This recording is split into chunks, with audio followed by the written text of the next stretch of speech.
Ang mabuting balita ng Panginoon ayon kay San Juan. Papuri sa iyo, Panginoon.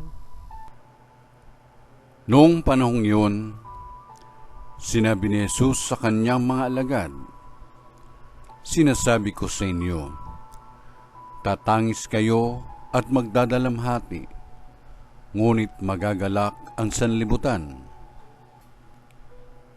Matitigib kayo ng kalungkutan, subalit ito'y magiging kagalakan.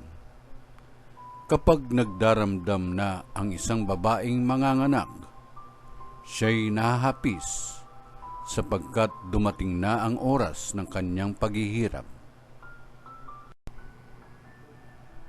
Ngunit pagkapanganak, hindi na niya naaalaala ang hirap.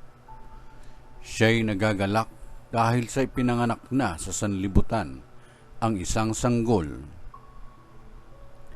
Gayon din naman kayo, nalulumbay kayo ngayon, ngunit muli akong makikipagkita sa inyo at mag-uumapaw sa puso ninyo ang kagalakang hindi maaagaw ninuman." Ang mabuting balita ng Panginoon. Pinupuri ka namin, Panginoong Hesukristo.